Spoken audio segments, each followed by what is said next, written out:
On this vlog, we fit a downpipe on a Golf 8 GTI.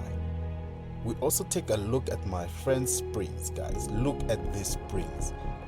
And finally, I fit a Maxton Diffuser on my Polo GTI.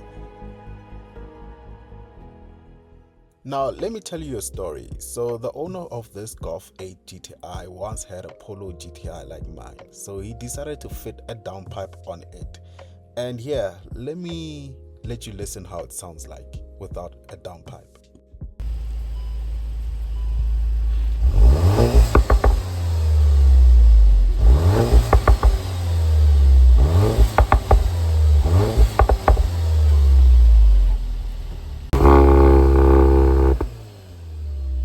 Since you heard how it sounds stock, let's fit the downpipe.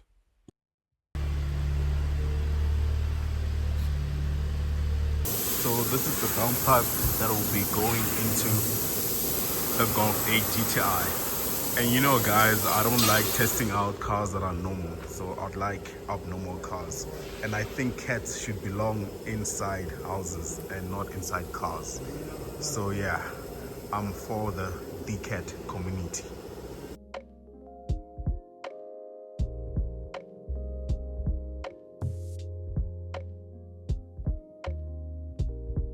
To install this, it probably took like around 45 minutes, but now it was done and it was time for us to hear how it sounds like.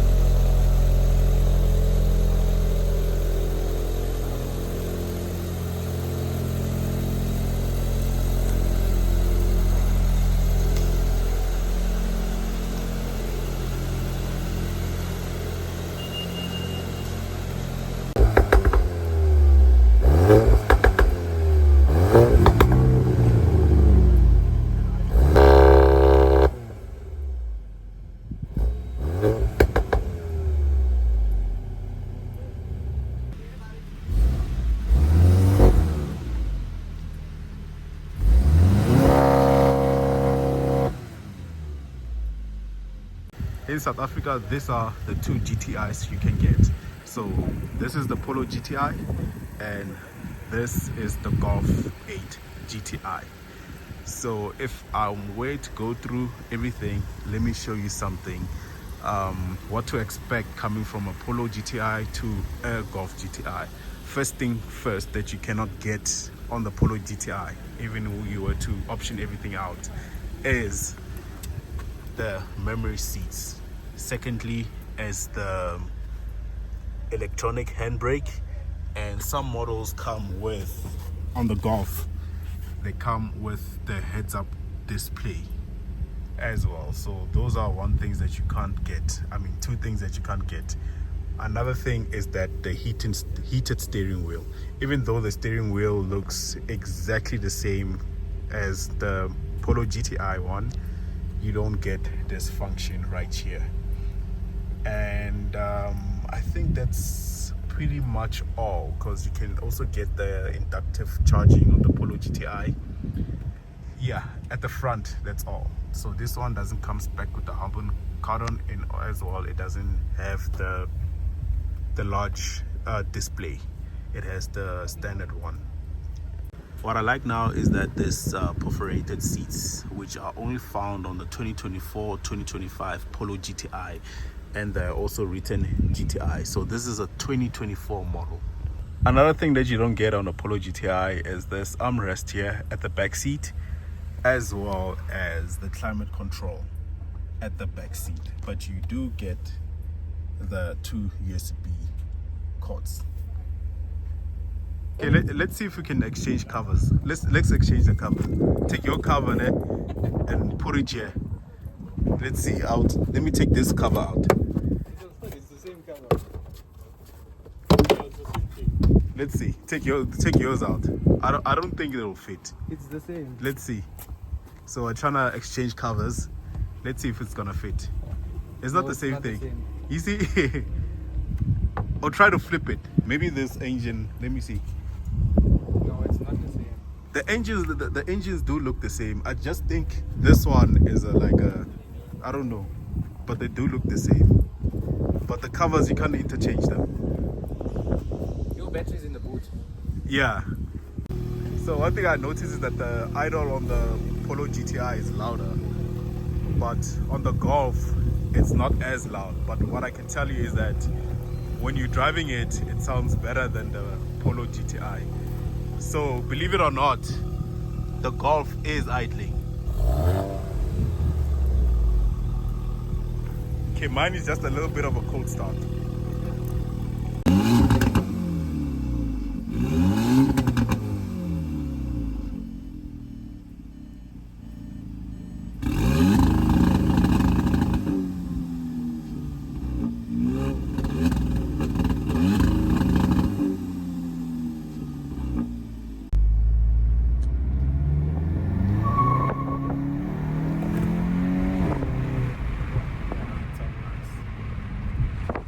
Left, right.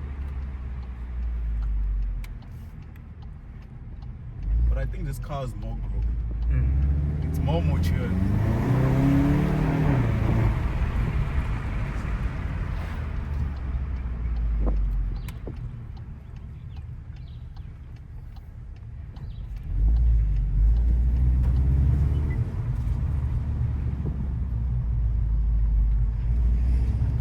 Are you sure it's here? I mean, don't worry, me and you are the same. I told you, man, I can't let.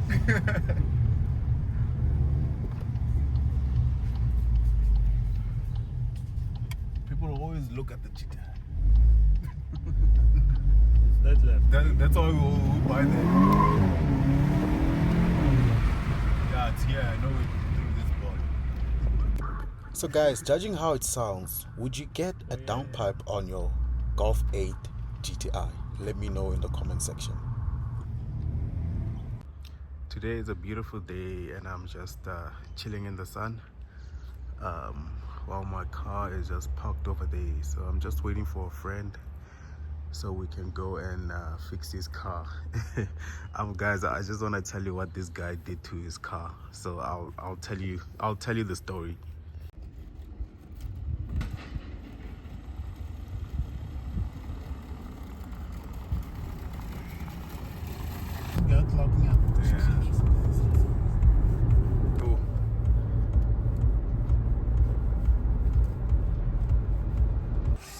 So we're currently removing the springs out of this Polo TSI.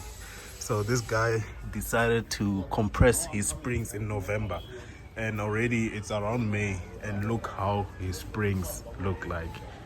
These are his back springs. So guys, never compress your springs or cut them, because this is the results.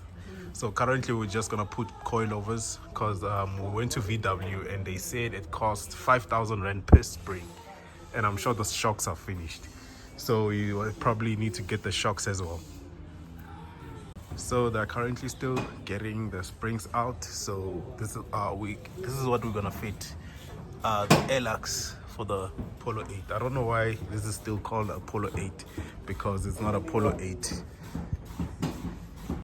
So here are the springs. So these are coilovers, and he's gonna set the suspension higher up because he's tired of stands. So yeah, so this is the L-Ax coilovers.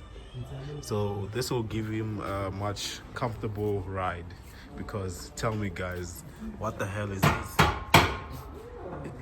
How much is this set?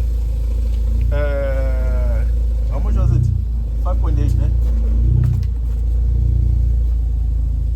And guys, that's the story. He compressed his springs, and his springs were done in like 6 months.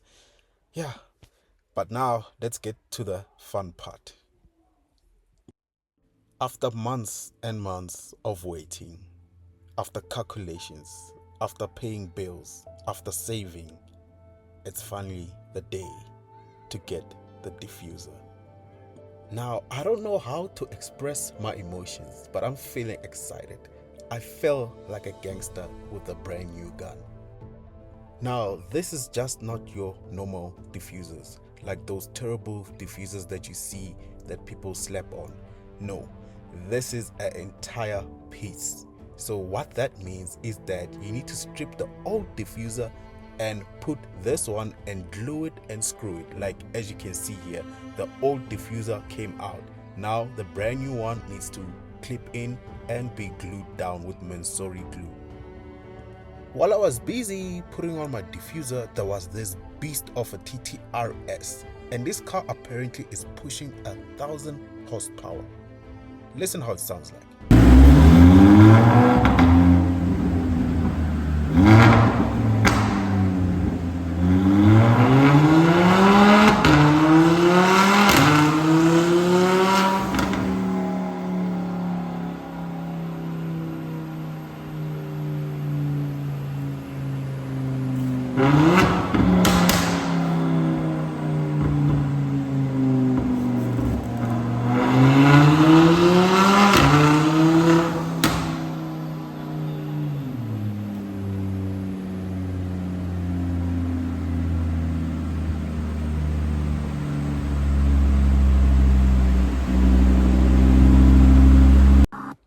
My diffuser was finally fitted and I was so happy, guys. And yo, guys, this thing looks beautiful. So finally the car is almost complete. So I still have a couple of mods to do on this Polo GTI.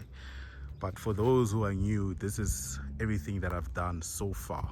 So first thing first, I have wrapped the rims black. So these rims are black with the gloss black wrap, and I've done the badge as well, gloss black with this decals. So these decals belong to the Polo GTI 25 edition.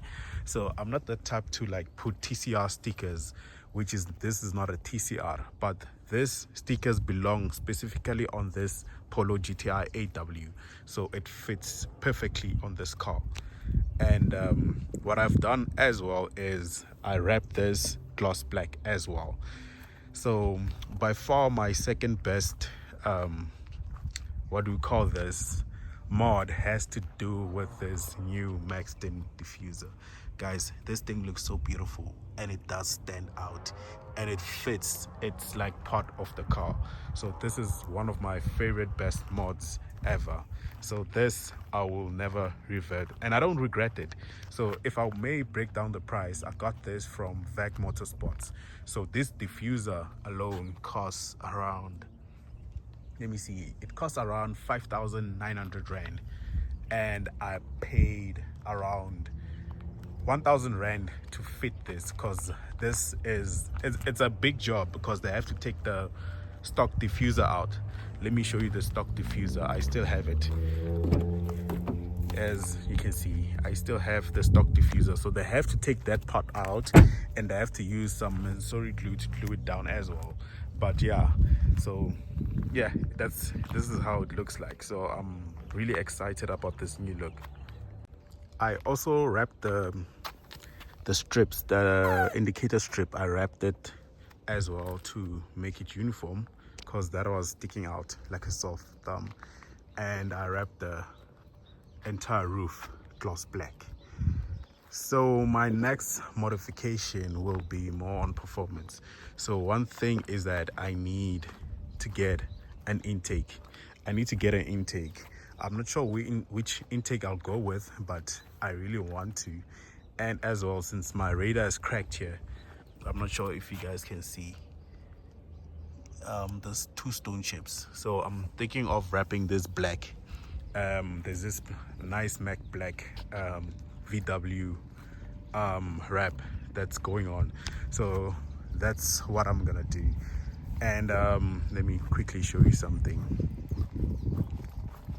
I'm also been thinking about a full exhaust system, because as you can see, guys, is that the tips are a little bit smaller, so I think I need wider tips, but it's actually really a perfect fit, especially since my tips, I've brought them out a little bit to stick out. And let me just show you the fitment. It looks like a perfect fitment, guys. So yeah, that's what I'm about to do. So guys, that's it for the YouTube video, and hopefully I have enough money to do more mods on this car. And this is how I get my tips clean. So you can tell the difference is I use sunlight soap and I use this thing to like scrub. So you'll only get it clean for like maybe a week. It will be shiny. Plus sunlight dishwashing soap and stainless steel go really well, as you can see. So this is the secret. So I just have to, and when you're done, this is how it looks like.